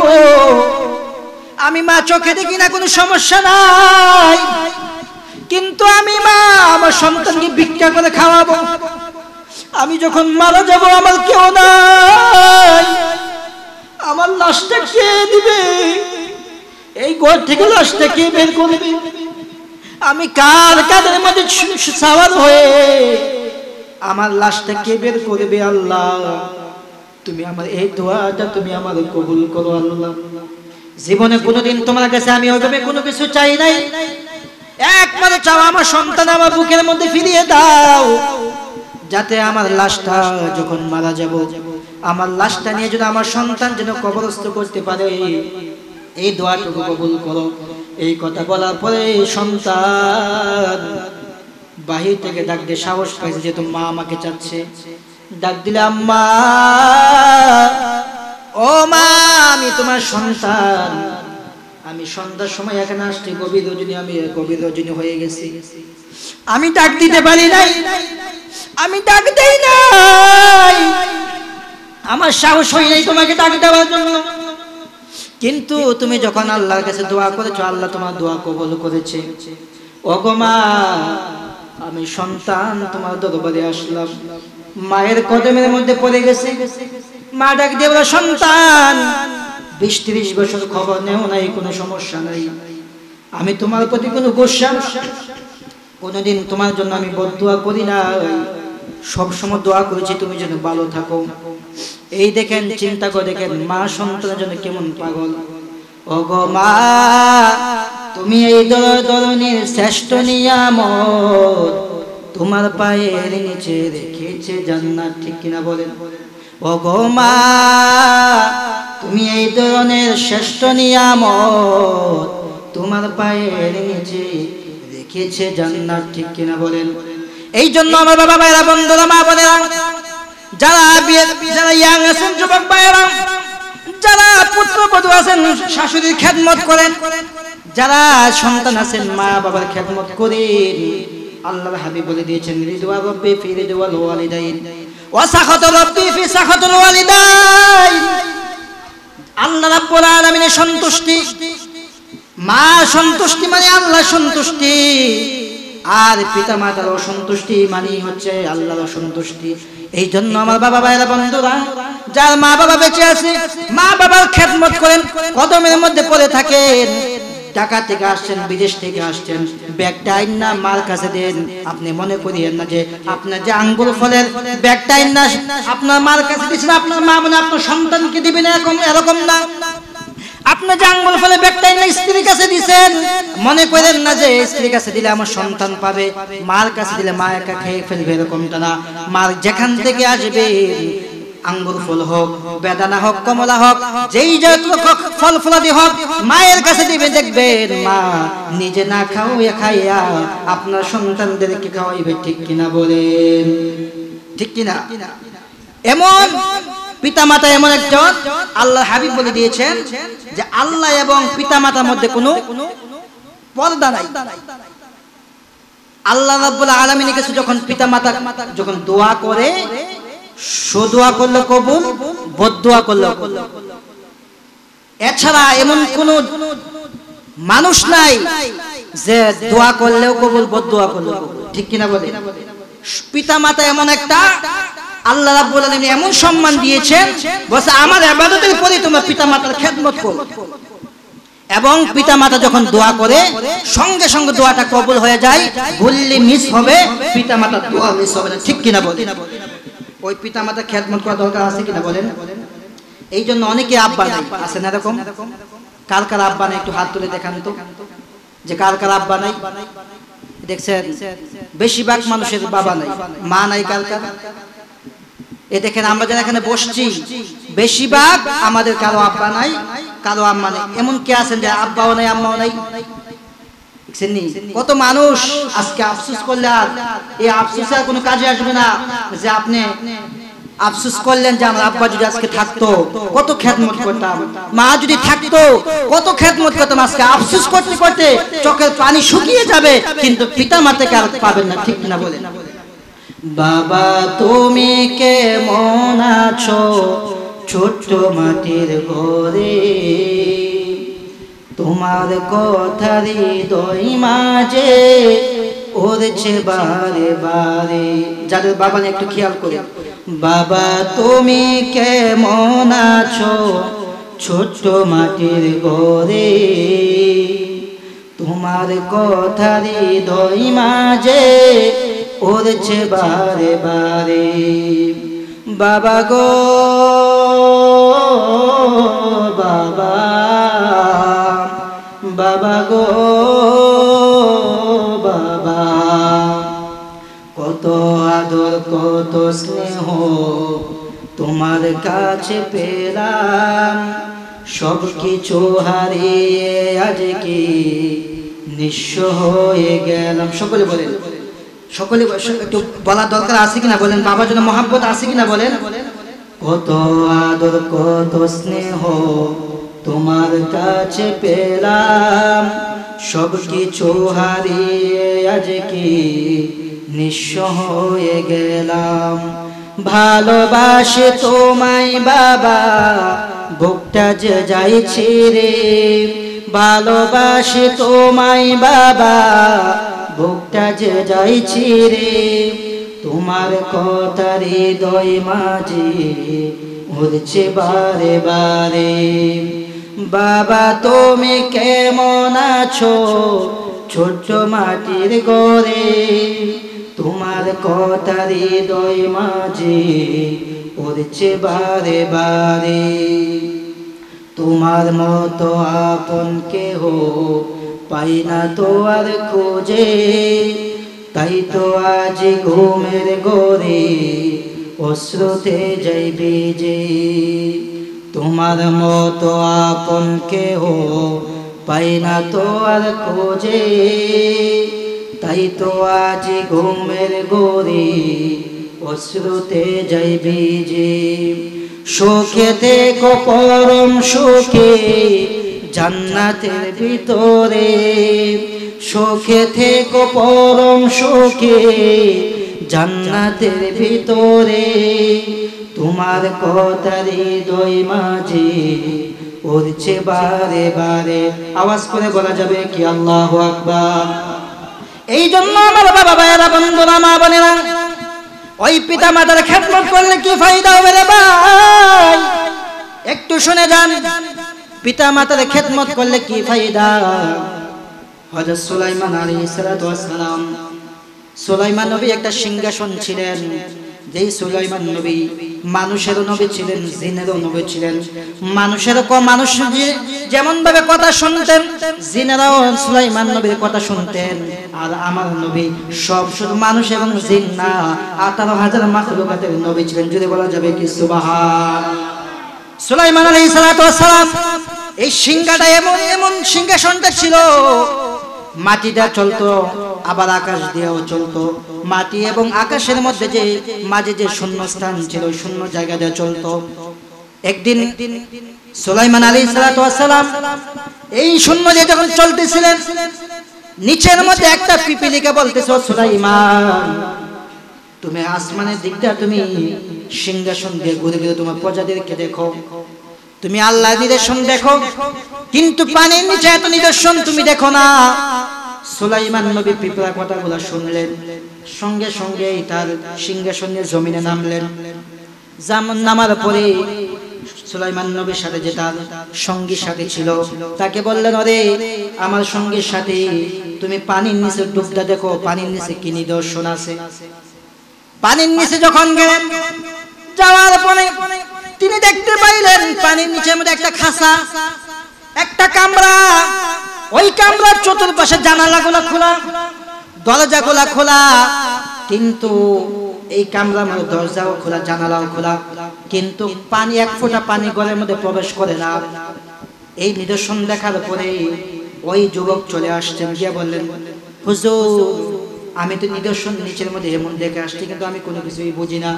আপনি যদি একটু যায় দেখতেন। ওই সুলাইমান আলাইহিস সালাতু ওয়াস সালাম পানির নিচে ডুব দেওয়ার পরে ওই নিদর্শন দেখলেন, একটা কামরার ভিতরে চতুর্দিকে দরজা জানালাগুলো খোলা, কিন্তু পানি ঢুকে না। গিয়া একটা যুবক নামাজের মুসল্লামত দাঁড়ায় দাঁড়ায় আল্লাহর ইবাদত করে। ওই যুবক যখন নামাজ শেষ হলেন, সুলাইমান নবী ডাকে দিয়ে বলে, ও যুবক তুমি এই জায়গার মধ্যে আজকে কই দিন যাবত আছো?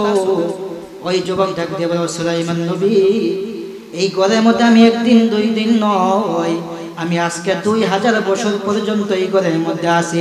জোরে জোরে বলা যাবে কি আল্লাহু আকবার। 2000 বছর যাবত এখানে আসো, তুমি কি খাও? ডাকি দিয়ে বলে, সুলাইমান আল্লাহ রাব্বুল আলামিন আমাকে বেহেশত থেকে 3 বেলা খাবার দিয়ে, আমি 3 বেলা বেহেশতি খাবার খাই।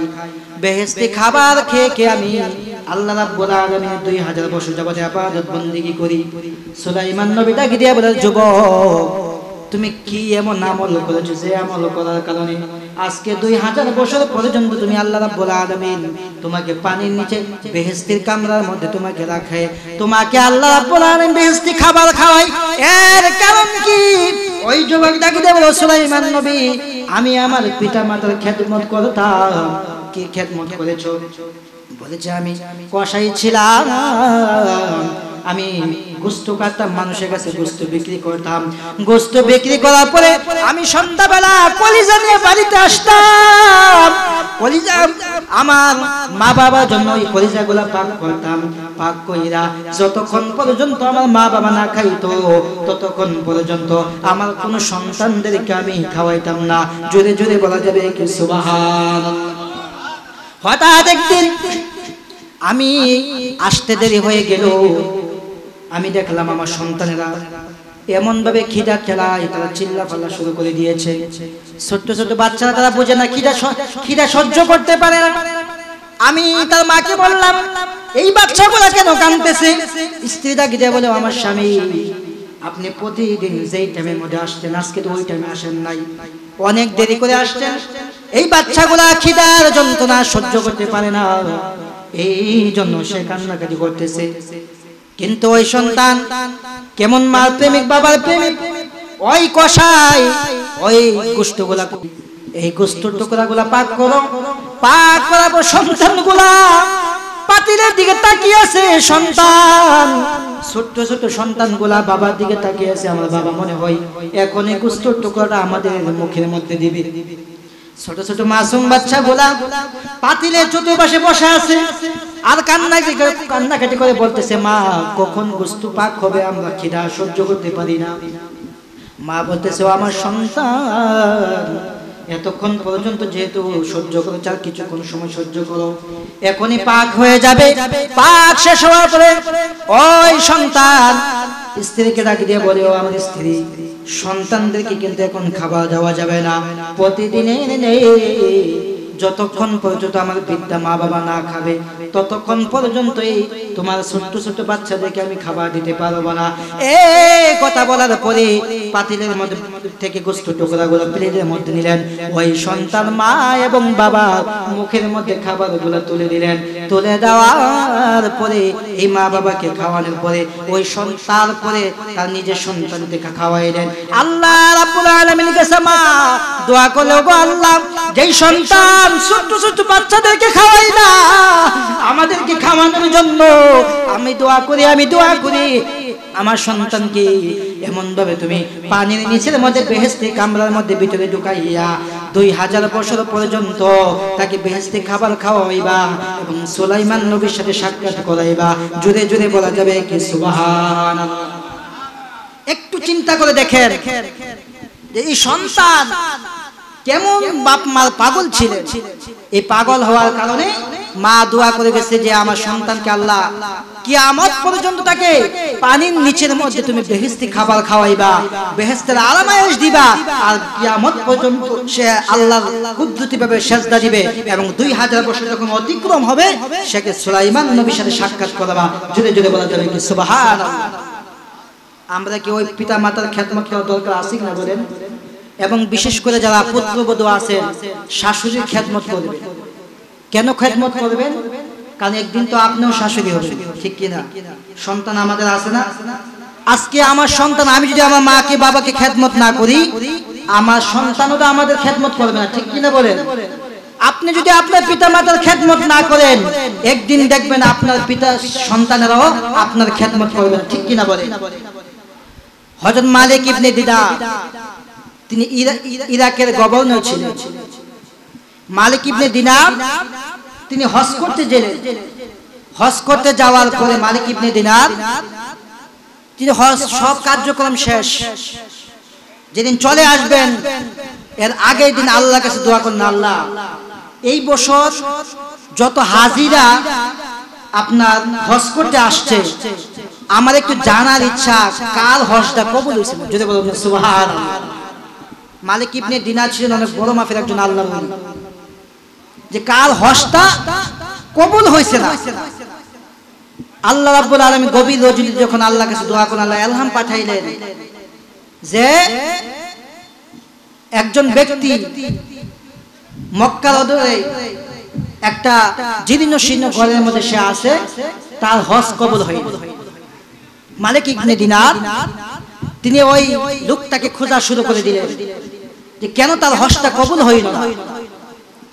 খুঁজতে খুঁজতে তাকে গিয়া পাইলেন, গিয়া বললেন, ভাই আপনি যদিও আমার কথা শোনার পরে আপনি কষ্ট লাগতে পারে, কিন্তু আমার জানার ইচ্ছা আপনার হজটা কেন কবুল হয় না। ওই যুবক ডাক দিয়ে বলেন, মালিক ইবনে দিনার, আপনার নাম কি? সে বলেন, আমার নাম মালিক ইবনে দিনার। বলে, আপনার কথা আপনি শুনেছি, আপনি খোদাবিদ শাসক, আল্লাহবিদ শাসক। আপনি ঠিকই শুনেছেন, আল্লাহ যে আলহাম দিয়েছে যে কেন আমার হজ কবুল হয় নাই। আমি আজকে 40 বছর যাবৎ প্রতি বছর আমি হজ করি, কিন্তু প্রত্যেক বছর যেই কোনো একজন আল্লাহর ওলি এসে আমার কাছে খবর দিয়ে যায় আমার হজ কবুল হয় নাই। এমন ভাবে একদিন নয়, 2 দিন নয়, আজকে 40টা বছর আমি প্রত্যেক বছর আমি হজ করি, কিন্তু যা আমার হজ 40 বছর যাবৎ আমার হজ কবুল হয় না। ডাক দিয়ে বলেন, কেন আপনার হজ কেন কবুল হয় না, আমি একটু জানার ইচ্ছা। ওই যুবক হাও মাও করে কান্না করে বললেন, মালিক ইবনে দিনার, আমি ছিলাম মদ্যপায়ী, আমি মদ পান করতাম। একদিন আমি একদিন সন্ধ্যাবেলা বাড়িতে আসলাম, মদ খায়া মাতলামি করলাম, ঘরের মধ্যে এসে মাকে গালাগালি শুরু করে দিলাম। এক পর্যায়ে আমার মা বলেন, ও আমার সন্তান, তুমি প্রতিদিন মদ খায়া বাড়ির মধ্যে আসো, মাকে স্ত্রীকে গালাগালি করো, তুমি কি মদ খাওয়া ছাড়তে পারো না? এই কথা বলে মা, এই কথা বলার পরে ওই যুবক আরো গালাগালি আরো বেশি শুরু করলেন। মা কষ্ট পেয়ে বললেন, সারা দুনিয়ার মধ্যে এদিক দিয়ে মানুষ মরে, ওই দিক দিয়ে মানুষ মরে, আল্লাহ কি তোর দেখে না? তোর মৃত্যু কি কেন হয় না? এই কথা বলার পরে ওই যুবক রাগান্বিত হইয়া মার পায়ের মধ্যে হাতের মধ্যে ধরলেন। ধরার পরে স্ত্রী সন্ধ্যাবেলা পাক করতেছিলেন, ওই স্ত্রীকে লাথি দিয়া ঘর থেকে বের করে ওই পাতিলটা উঠাইলেন। পাতিলটা উঠাইয়া মাকে ওই জ্বলন্ত আগুনের মধ্যে ফালাই দিয়েছে। জুড়ে বলা যাবে কিনা আউযুবিল্লাহ। মাকে ফালাই দেওয়ার পরে সে মাকে ফালাই দিয়ে ঘরের মধ্যে ঘুমাই গেলেন। সকালবেলা ঘুম থেকে উঠলেন, ওঠার পরে স্ত্রী যেহেতু সে মদ্যপায়ী, তাকেও সন্ধ্যাবেলা তাকে প্রহার করেছে। বললেন, ও আমার স্বামী, আপনি সন্ধ্যাবেলা মদ খায়া এমন একটা কাজ করেছেন। কি কাজ করেছি? মদ খেয়ে আপনার মাকে আপনি জ্বলন্ত আগুনের মধ্যে আপনার চুলার মধ্যে ফালাই দিয়েছেন। ওই সন্তান যখন হুঁশ আসলো, গিয়ে দেখেন ওই পাতিল যখন উঠাইয়া সন্তানকে ওই জ্বলন্ত আগুনের মধ্যে ফালাইছে, ওই মা আগুনের ভিতরে জ্বলন্ত আংরা হয়ে গেছে।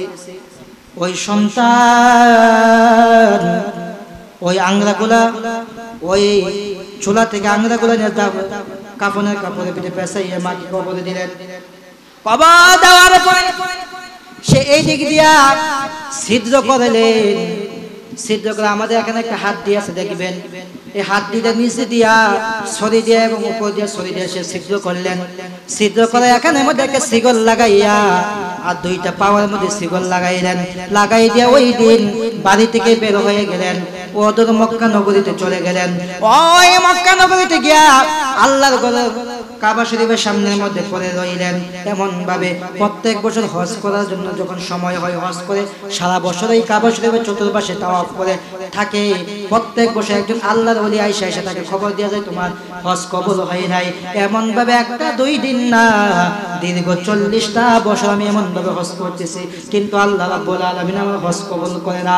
কারণ আমি এমন একটা কাজ করেছি, তারপরে আমি আশা ছাড়ছি না। আমি যদি এই জগতের মধ্যে থেকে যদি আল্লাহর কাছ থেকে মাপ না নিতে পারি, আমি হাসরের ময়দানে কঠিন কিয়ামতের দিন আমি কি করব? এই জন্য আমি আল্লাহর দরবারে কান্দি আর প্রতি বছর হজ করি। মালিক ইবনে দিনার ডাকিয়ে বলে, ওরে যুবক, এমন কি একটা কাজ করেছি যেই কাজটা যদি আল্লাহ তোকে কিভাবে ক্ষমা করবে? আল্লাহ এমন একটা কাজ করেছি তোকে আল্লাহ কিভাবে ক্ষমা করবে? এই কথা বলার পর মালিক ইবনে দিনার চলে গেলেন। চলে যাওয়ার পরে রাতের বেলা মালিক ইবনে দিনার স্বপ্নে দেখলেন আল্লাহ রাব্বুল আলামিন ইলহামকে জানাচ্ছে, ওরে মালিক ইবনে দিনার, তুমি কে তাকে বলার যে আমি ক্ষমা করব না, আমি হচ্ছে আল্লাহ রাব্বুল আলামিন। কুল ইন্না ইবাদি ওয়া নুসকি ওয়া মাহইয়ায়া ওয়া মামাতি লিল্লাহি রাব্বিল আলামিন। আমরা যখন আল্লাহ সন্তুষ্টির জন্য কুরবানি করি, আল্লাহ সন্তুষ্টির জন্য যখন নামাজ পড়ি, ওই নামাজটাই একমাত্র আল্লাহর জন্য হওয়া দরকার, ঠিক কিনা বলেন? এই বান্দা আল্লাহর জন্য ইবাদত করে, আমি আল্লাহই জানি তাকে ক্ষমা করব কিনা। তুমি কেন বললা আমি তাকে ক্ষমা করব না? আমি তো তুমি তাকে আগামীকালকে জানিয়ে দিবা, আমি আল্লাহ রাব্বুল আলামিন আজকে রাতেই তার তামাম জীবনের গুনাহগুলো ক্ষমা করে দিলাম। জোরে বলেন না সুবহানাল্লাহ। পরের দিন মালিক ইবনে দিনার ওই যুবককে কাছে গিয়ে বলে, যুবক, আল্লাহ রাব্বুল আলামিন তোমাকে ক্ষমা করে দিয়েছে। 40 বছর যাবত যে আল্লাহর কাছ থেকে ক্ষমা পাওয়ার জন্য তুমি পাগল ছিলা, আল্লাহ রাব্বুল আলামিন তোমাকে আজকে রজনীতে তোমাকে ক্ষমা করে দিয়েছে। জোরে জোরে বলা যাবে কি সুবহানাল্লাহ। একটু চিন্তা করে দেখেন যে 40টা বছর আপনার কাবা শরীফের সামনে থাকলো, হজ করলো, কিন্তু তার হজ কবুল হয় নাই। মা সাথে বেয়াদবি করার কারণে, মাকে হত্যা করার কারণে 40 বছর পরে তার এই কান্নাকাটি দেখে, তার আকুতি দেখে আল্লাহ রাব্বুল আলামিন ক্ষমা করে দিয়েছে। এই জন্য আমি জানতে চাই, পিতা মাতার খেদমত করবেন না পিতা মাতার সাথে বেয়াদবি করবেন? কি করবেন? আমরা খেদমত করা দরকার আছে কিনা বলে? আল্লাহর হাবিব বলে, কোনো পিতা মাতা যদি অসুস্থ থাকে, ধরেন অসুস্থ হয়ে বিছানার মধ্যে পড়ে আছে, ওই পিতা মাতাকে যদি কেউ খেদমত করে, আল্লাহর হাবিব বলেছে, কেউ যদি একদিন খেদমত করে, তার আমল নামার মধ্যে আল্লাহ রাব্বুল আলামিন 6 বছরের ইবাদত তার আমল নামার মধ্যে দান করে। যদি বলেন না সুবহানাল্লাহ। একদিন আপনি খেদমত করলেন, আমল নামার মধ্যে 6 বছরের ইবাদত আপনার আমল নামার মধ্যে নফল ইবাদত উঠে গেছে। এই জন্য কি পিতা মাতার খেদমত করা দরকার আছে কিনা বলে? দিন চলে যায়, মাস চলে যায়, পথ চেয়ে থাকে মা তোমার আশায়, ঠিক কিনা বলেন? যারা বিদেশে থাকে তাদের জন্য বেশি, মা দেখবেন রাস্তা পাশে কখন আমার সন্তান আসবে, ঢাকা থেকে কখন আমার সন্তান আসবে। এই জন্য কবি বলছে, দিন চলে যায়, মাস চলে যায়, পথ চেয়ে থাকে মা তোমার আশায়, ঠিক কিনা বলেন? এই জন্য আমার বাবা ভাইরা বন্ধুরা, আল্লাহর হাবিব বলেছেন যে অনেক সন্তান আছে পিতা মাতাকে গালি দেয় অথবা পিতা মাতাকে গালি খাওয়ায়। বলতে মা হুজুর, পিতা মাতাকে কিভাবে আমরা গালি দেই, আবার পিতা মাতাকে কিভাবে গালি খাওয়াই? আল্লাহর হাবিব বলেছেন, পিতা মাতাকে গালি খাওয়ানো হচ্ছে আপনি যখন অন্য কারোর সাথে ঝগড়া কইরা অন্য পিতা মাতাকে গালি দেন। এমন আসেনি? দেখবেন 2 যুবক অথবা 2 বাড়ি কাজে লাগিয়া ধরে বাপ মারে গালাগালি শুরু করছে। হে হের বাপ মারে গাইলা আর হে হের বাপ মারে গাইলা। আল্লাহ হাবিব বলছে, সে যেন তার পিতা মাতাকে সে ঝগড়া কইয়া তার পিতা মাতাকে নিজ গালি দিচ্ছে, সে আরেকজনের মাধ্যমে গালি খাওয়াচ্ছে, ঠিক কিনা বলেন? আমরা কি অন্যের সাথে ঝগড়া কইরা কি বাপ মারে গালি দেব? গালি দেইনি আমরা। দেখেন বাপ মা 14 বছর তুইলা আমরা গালাগালি করি। এই জন্য পিতা মাতার খেদমত করেন। আরেকটা কথা বলে দিচ্ছি, এই মাসটা কিসের মাস সবাই জানেন? কিসের মাস? রবিউল আউয়াল মাস। এই মাসে কার শুভ আগমন হয়েছে জানেন কি আপনারা? আমাদের নবী 12 রবিউল আউয়াল সুবহে সাদিকের সময় এই জগতে তাশরীফ আনলেন। তাহলে এই মাসটা বেশি বেশি আল্লাহর হাবিবকে স্মরণ করা দরকার আছে কিনা? প্রত্যেকের ঘরে ঘরে মিলাদের আয়োজন করবে, কারণ এটা মাসটা হচ্ছে মিলাদুন নবীর মাস। মিলাদুন নবী মানে আল্লাহর হাবিবের আপনার আলোচনা করা, রাসূল পাক সাল্লাল্লাহু আলাইহি ওয়াসাল্লামের শুভ আগমনকে মানুষের কাছে প্রচার করা, এটাই হচ্ছে আমাদের দায়িত্ব, ঠিক কিনা বলেন?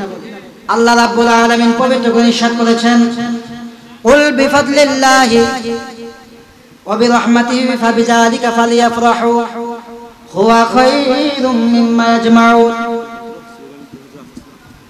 নারে তাকবীর, নারে রিসালাত। প্রধান বক্তার আগমন, প্রধান বক্তার আগমন। হযরত মাওলানা মুফতি জুনায়েদ সিদ্দিকী আত-তাহিরি হুজুরের আগমন। নিয়ামতপুরের পক্ষ থেকে আহলান সাহলান। মুফতি জুনায়েদ সিদ্দিকী হুজুরের আগমন। নিয়ামতপুরের পক্ষ থেকে নারে তাকবীর, নারে রিসালাত। হযরত মাওলানা মুফতি জুনায়েদ সিদ্দিকী আত-তাহিরি হুজুরের আগমন। এই মাহফিলের পক্ষ থেকে দারোগাবাড়ির নবী প্রেমিক আদর্শ যুব সংগঠনের পক্ষ থেকে নারে তাকবীর, নারে রিসালাত। হযরত মাওলানা মুফতি জুনায়েদ সিদ্দিকী আত-তাহিরি সাহেবের আগমন। আমরা সকলে খুশি না বেজার? আমাদের প্রধান বক্তা যিনি সারা বাংলা আলোড়ন সৃষ্টিকারী মুজাহিদে আহলে সুন্নাহ, আমরা কি সকলে খুশি না বেজার?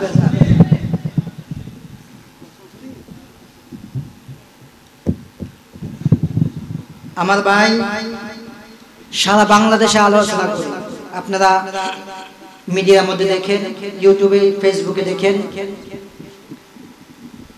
কুরবানি ঈদের পরেও আমি আর হযরত মাওলানা মুফতি জুনায়েদ সিদ্দিকী আত-তাহিরি সাহেব কাইতোলা একসাথে আলোচনা করেছি।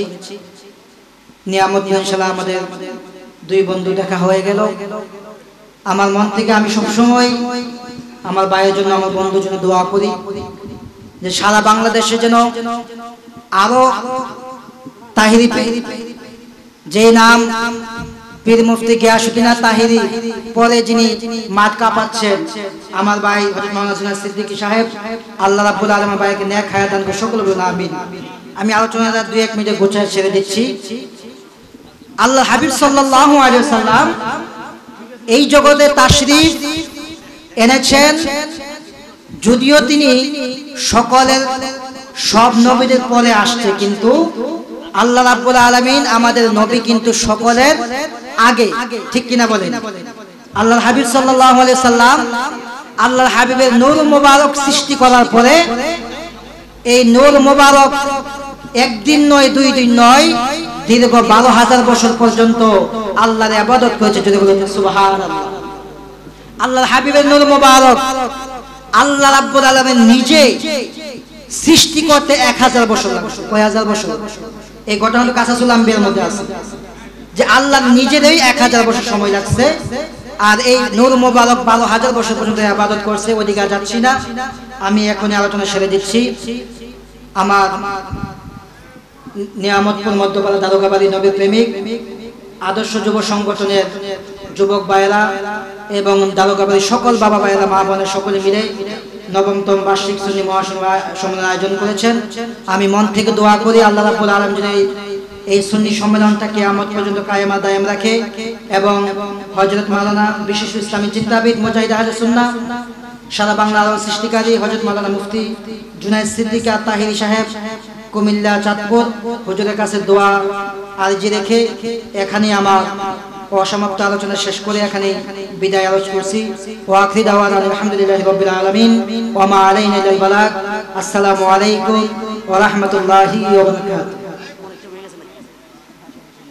আসলে এটা আমার একটা অভ্যাস, কারণ এটা সব উলামায়ে কেরামদের এই যে, কারণ স্টেজের মধ্যে বক্তা বসায় রেখে, মেহমান বসে রেখে আলোচনা করা এটা শোভা পাই না, ঠিক কিনা বলেন? এই জন্য আমার ভাই এখন খুব সুন্দর আলোচনা করবে। ভাইয়ের কাছ থেকে দোয়া রেখে, দোয়া রাজি রেখে আমি শেষ করলাম। আসসালামু আলাইকুম ওয়া রাহমাতুল্লাহি ওয়া বারাকাতুহু। একেবারে শর্ট করে